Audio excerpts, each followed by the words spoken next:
Karma and Reincarnation. The programming partner of the 22nd gene key is the 47th gene key, and there is much we can learn from this connection.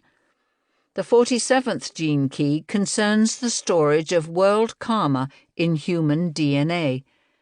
We have seen how the Akashic Ocean records all deeds through the 7 subtle bodies, and how this physical storage takes place through DNA. It is here in the human genetic code that the world wound is to be found. The combined suffering and negative thoughts, deeds, and words of every human being since the beginning of time are wound up in the non-coding or junk DNA inside your body. Depending on the unique genetic imprinting of your vehicle, certain aspects of the collective karma of humanity are highlighted in your DNA, and these determine your personal karma and the essential script of your life process. All this genetic storage takes place through the 47th gene key. The 22nd gene key, on the other hand, concerns those aspects of our subtle vehicles that survive death. It is vital at this point to realize these higher subtle bodies that are said to survive incarnation are really aspects of the Akashic Ocean itself. They are like memory slates that overlap each other at higher and higher levels of frequency. At the highest levels, all the layers dissolve to reveal a single field of consciousness. This is why reincarnation is only a relative truth. It is relative to the body in which consciousness happens to be localized. With this basic understanding, we can begin to understand one of the great keys to all human suffering, the inability to accept responsibility for our own thoughts, feelings, and actions. Life gives us precisely the imprinting we can handle, and if we dishonor ourselves or others, we actually increase our own suffering in the long run. Instant karma. In light of the aforementioned, karma can perhaps be understood in a new and beautiful way. Individual karma does not travel beyond a single lifetime, even though it does pass into the human collective.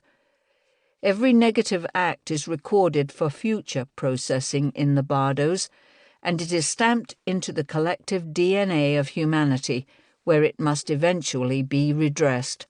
Our karma at this level is shared, since humanity is really one entity. Contrary to certain popular beliefs, the conditions of your external physical life do not reflect your actions in past incarnations. The level of transparency of your causal body attracts the incarnative environment it needs to further its own evolution, whether those conditions are seen as good or bad. At the higher levels of transparency, the causal body will often take on greater suffering because there is a greater compassion manifesting through its vehicles. This evolutionary incarnative process follows a specific archetypal sequence known as the 9 initiations, which we will explore at the end of this gene key. Even though karma is purified in the after-death state, it can manifest during a single lifetime. The law of cause and effect holds true on the material plane too.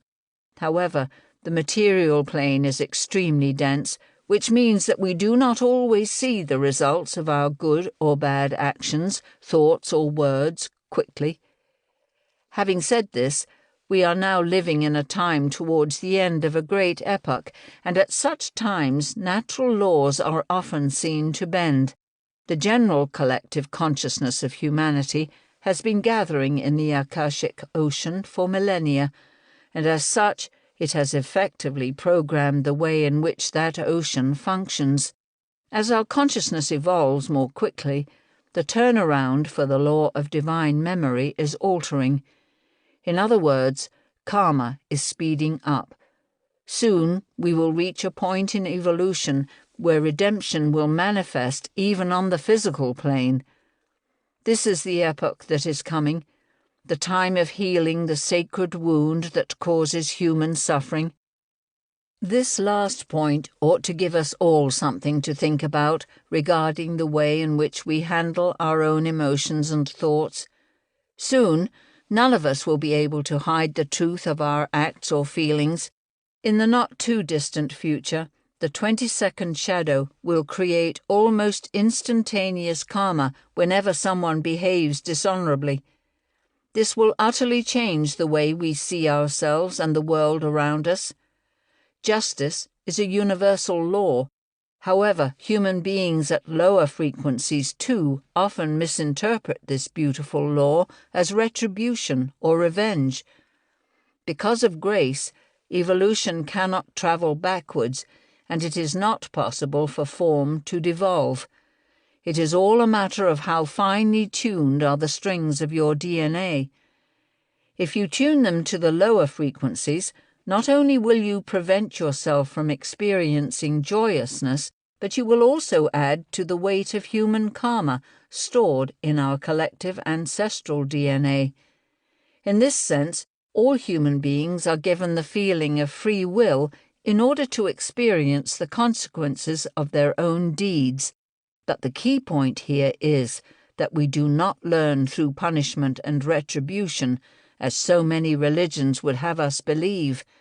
We learn through joyousness and fulfillment, which comes through the 22nd gift, the wonderful gift of graciousness.